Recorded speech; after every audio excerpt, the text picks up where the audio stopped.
But you know what the bread and butter is? It is football. It is time to talk about your Detroit Lions. Some sound coming out of Allen Park today. Dan Campbell talks about a guy that we've been asking the question, when is number 9 going to show up? Well, this is that year we believe. There's no suspension. There's no anything. It's just the mission in front. He's a man on a mission. I'm just going to leave it at that. He said he's the most improved player on the team. In multiple facets. Yep. Anson, I start with you. Year 3, Jameson Williams. We've talked about it till we're ad nauseum, if you will. But we think this is the year. This is the year. But Dan Campbell hasn't always sound so glowing about Jameson Williams. He hasn't always sound so confident about the decision to move up 20 picks. This is the first time he said anything This is good. the very, Maz, there it is. The very first time that Dan Campbell actually sounds like he's excited with the draft pick in 2022. What say you about the comments of Dan Campbell? Well, I mean, this is a guy that was criticizing his hands just a year ago, not even a year ago. So You ain't lying about that. to hear him propping him up and the work that he's done, listen, this is a guy that could have checked out for multiple reasons the last 2 seasons, but yet you see him running down the field, laying blocks when he's not getting the rock. Jameson can take a top 3 offense and put us on this upper echelon that nobody else can touch. I'm going to stick with it. Him and Jack Campbell are the wild cards for the offense and the defense that could truly take both units into the stratosphere. Yeah, you're absolutely correct. You look at what Jack Campbell did and was at Iowa. There's a reason why Brad Holmes and Dan Campbell believed in him, but this one's about Jameson Williams. Man, I think sometimes we forget what he was at Alabama. We forget that they were minutes away from winning a national championship because of how good he was. That's right. Blew out his knee. They beat Georgia in the SEC championship on he and John Mechie's back. Bryce Young, the quarterback. The guy is electric. If he can be what Brad Holmes thought they were, if he can be that guy, he's now in shape. The knee is now repaired. Everything else is gone. It seems like the distractions are gone. It seems like he's dialed in. And Anson hit a point you hit a point great at home. The way in which he blocked, the way in which he was for his teammates, the way in which he was happy, the way in which he celebrated whether he was having success or not. This is exciting if he is that wild card, the Anson says. Oh, my God. We talked about it yesterday. Yeah, we did. If he is as good as what he's supposed to be, what do you think that makes Amon-Ra St. Brown and Sam Laporta? What do you think it makes them? What do you think it makes Jahmyr Gibbs and David Montgomery? Wild cards, man. Like you said, sky's the limit for these guys. If Jameson Williams is him, he's the number 1 receiver on the team, and Amon-Ra St. Brown will be the 2nd receiver on the team. And that's the way, really, it should be, because Jameson Williams is built to be that number 1 guy, that breaker. Amon-Ra St. Brown's going to catch, as many footballs as he can, and he's going to get 1,000 yards every single season, and he's going to block. But you know what? Jameson really should be the number 1 guy, and if he is, they might not lose. They might not lose 2 games. Yeah, right now the number 1 guy is indeed Amon-Ra St. Brown to the tune of just over $28 million a year. So I piped down on that. But just looking at that excitement from Dan Campbell about what number 9 can be. 9 can be special. Oh yeah. They need a guy that can take the top off of coverage. They need a guy that you fear. And also, you saw a little attitude in there when he was scoring touchdowns and when he was making plays. He got the big first down, I want to say against the Rams. He had another first down against the Tampa Bay Buccaneers and a big catch. And then he had the touchdown on the reverse in the back of the end zone against the 49ers. You see it there. You know it can be there. The trust is the important thing, and I think that's what he and Jared Goff have to establish this offseason. Yeah, and you spoke to the excitement that Dan showed for him. I think that there's a psychological aspect that we might be overlooking here, because myself included, there's a lot of Lions fans that are not sold. They think we might have given up too much capital. They've seen this guy, have issues between injury and betting.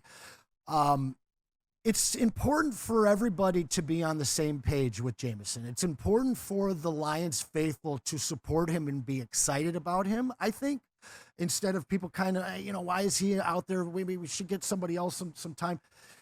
Everybody's all in on this Lions team, and I think that he's about the only guy on the offense that people have a question about. So if the whole city goes in supporting this kid, nobody's, hitting up Twitter questioning him like they were the last 2 seasons, there's nothing really holding this kid back from maybe meeting Amon-Ra St. Brown's production on the field in just a different manner. Big play. It's like adding a guy that can shoot from 27 feet to your offense. You are putting a big problem in front of a defensive coordinator because this guy just screams down the field and he opens up so much for this offense. I want to get into somebody he just talked about, Maz, with the Lions continuing OTAs today. Jack Campbell. Yeah. Jack Campbell's a guy who the Lions draft last year, first round pick number 18, I do believe, out of Iowa. Didn't necessarily have any huge moments, but did play a lot of snaps. He got a lot of experience this season. Made some plays towards the end of the season a little bit. Calvin Shepard is your favorite coach on that staff, I do believe. Him. Calvin Shepard's coaching this guy, Jack Campbell. What do you think Calvin Shepard, what you've seen, what you love, can pull out of Jack Campbell? Because there's a reason, man. Yeah. There's a reason why he got drafted last year by this particular team. They love that Iowa kind of player. Him and Sam Laporta. Yeah, the way they interviewed, the way they sit in that room, and they just ooze football. They're just football guys. They want to live there. Roommates in college? I'm not sure. I think they're roommates. I'm not sure of that, but that would only even make it even better. I think they're because roommates. You know how the Lions want to keep it. They're like brothers then, and they want to keep them all together. This guy, I think you're going to see a lot more out of him than we all anticipated. And I know Braylon walked off the stage when we drafted him. I remember that day. But you know what? He was partially right. The guy, but not many linebackers except Lawrence Taylor can just step up in year one and be a monster. He's not a Lawrence Taylor type guy. He is a bigger linebacker, and you don't usually draft that kind of size linebacker in these days. But how do you challenge Brad Holmes and Dan Campbell and what they want to do?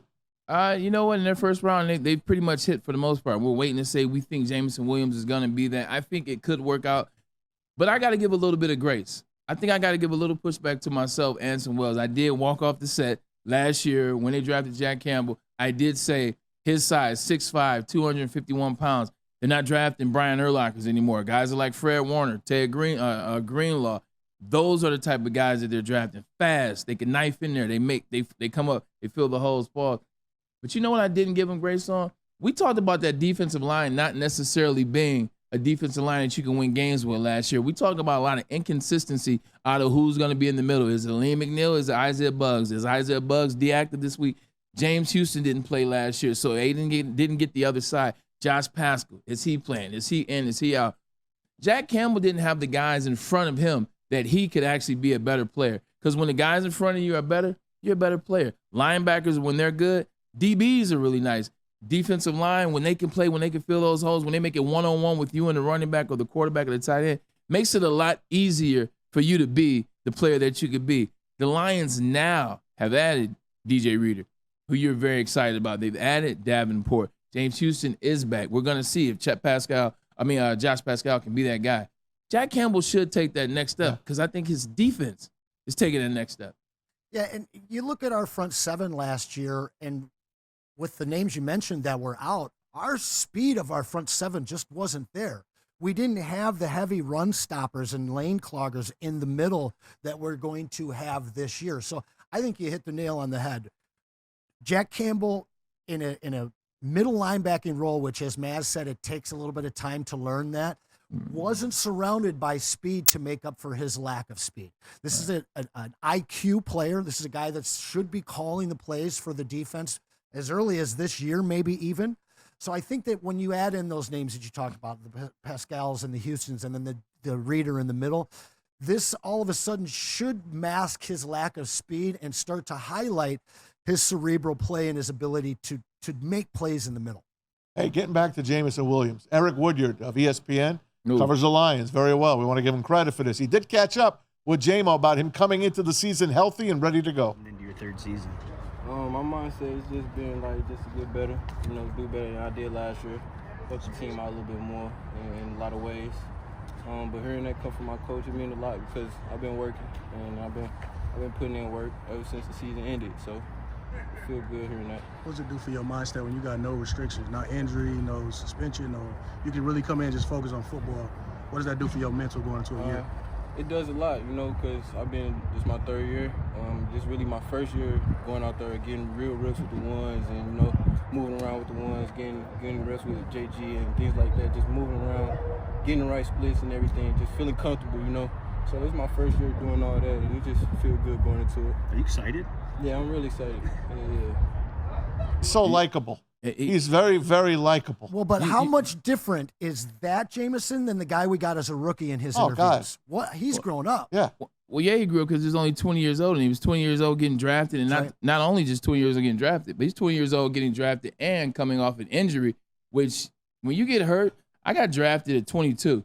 I tore my ACL my rookie year. I tore it in December. I was 22 and didn't know how to deal with the ACL. First time I was ever injured. What's going to happen? Is it over? Am I going to be able to come back to the way I was? He was 20, having to go through that same mindset, that same process, and also he got drafted. So now with 20, he has the pressure. Can I fulfill what the city needs me to be? So there's a lot of pressure there. The thing I love about it, Maz, is I love Dan Campbell knew to give him that compliment. He knew to show him, hey, look, we see you. It was time. Everybody wants to be seen. Everybody wants to be seen, whether you're a player by a coach, whether you're a husband by a wife, whether you're a paralegal by a partner. Everybody wants to be seen. You give them a little bit of that confidence. Attaboy goes a long way. I can go back to the lab. Now, you know what? Watching that film has been helping. You know, running extra routes has been helping. Staying on the jug machines has been helping because I got noticed, because he said something. Now I want to keep working harder and harder and harder so I can come out there and really be the compliment to who we already have in number 14. Hey, everybody wants to get complimented. 100%. Every line, I live for every job. Yeah. Every single job. The guys at Jack's washing the cars, drying those you cars. did a good job, man. You want to take care of them. You want to tip them. You want to. I talk to them every single day when I walk in. Sometimes I have extra lunch. I bring it for them. Everyone wants a compliment. Yeah. And when you don't get it, you kind of get in a funk. You do. Now they fed this kid what he needed. A thankless job is an inspireless job. Yeah. You know, an attaboy really goes a long way. And when you figure in what this kid has gone through the first 2 years, coming in at 20, seeing the interviews that he had early on, I thought this would break this kid. Yeah. And it's done absolutely the opposite. So you know what that is? That's not him by himself. That's the team. Culture. That's the culture. That's right. That's baby. the locker room. That's right. That's the locker room. Yeah, because this guy in Las Vegas probably be being traded right now. You know. I won't touch that comment with a 10-foot pole. Pause. No, I'm just saying. I'm thinking Alabama. You know exactly where I was going. Alabama, wide receiver, Vegas. We're going to stay away from that. All right, fair enough. But also, too, it's cool. Like, when you come to a team and come to a city, it's a brand new place. He's young. He's trying to figure it out. It's a brand new place. You're looking for that motivation. You're looking for that person. Amon-Ra and St. Brown's still a young guy. When you first get here, he's still trying to figure it out. So you didn't really have anybody. But when you get your boys that you know, i.e. Jahmyr Gibbs gets drafted, Brian Branch gets drafted. Now you got some guys that you know that surround you. Those guys know who you are. And when they see certain things, you wouldn't have did that around Nick Saban. Love that. You wouldn't have did. Nick wouldn't have let you get away with that. What's the Nick difference wouldn't have let you between do Brad that. and him? 100%. You say you want this. That's what teammates doing. So, like, you get some guys that you know get drafted, makes you feel comfortable and makes it that familiarity kind of sets in. Tom Mazarek.